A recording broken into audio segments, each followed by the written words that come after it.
I've used remote viewing along with a professional team over the years to predict things that would harm a great amount of people strategically. And we began in the military unit to see what kind of wars were on the horizon. Obviously, that was our job, to defend our country. But what we were seeing were not wars. We were seeing things like I predicted. It really wasn't a prediction. We were looking at the future. The future really already exists. If something is so big that we can download the data, it already exists in time.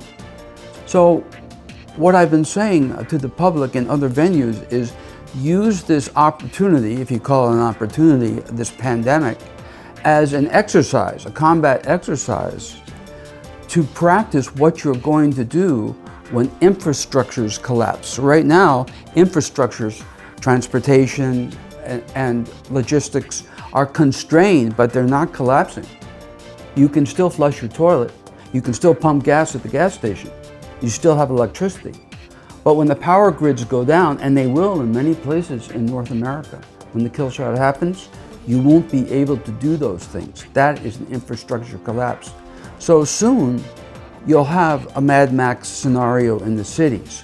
But when the kill shot happens, it'll be absolute anarchy and chaos. So I would keep the future, that particularly grim future, in mind and use this as an opportunity, this pandemic, as an opportunity to practice.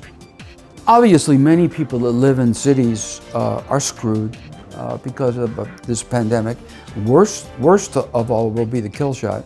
But what can those people do to not only survive, but at least have some semblance of a quality of life? People with no money. What's coming up very soon is civic unrest. By civic unrest, I mean bad guys in the streets with guns coming to take the good guys' stuff. You better be prepared to do that, and you need money under those circumstances for medicine, if it's available, food, and ammunition. That's what you do right now with the little money that you have left, or the little money that you're going to be left with in a couple of months. Be neighbors, good neighbors. Work together. You have to be able to work together for protection, at least under those circumstances. That does not mean you have to be like-minded. That's a dangerous thing, because that can end up being a cult. If your neighbor is an ex-Marine or a soldier and knows how to use all those weapons that are in his house because he likes them a lot, that soldier is going to know how to deal with those folks, where you don't. And he may need you to bake food for him while he's defending the neighborhood, or to teach his kids, homeschool his kids, or at least read his young toddlers a book while he's out there watching for the bad guys. It's got to be neighbor to neighbor, helping each other, folks, under these circumstances that are coming right around the corner.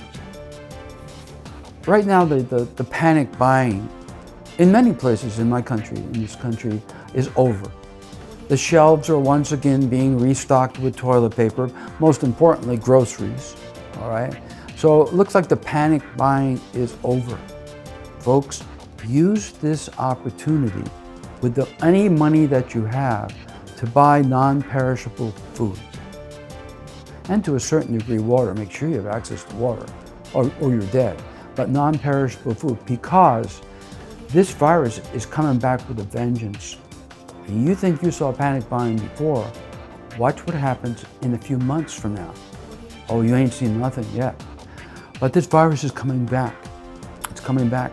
And you need to be prepared, because the panic buying that you saw is nothing compared to the panic buying that you will see. So, keep that in mind, folks, too. And the simple things that I just want to reinforce. Wash your hands all the time.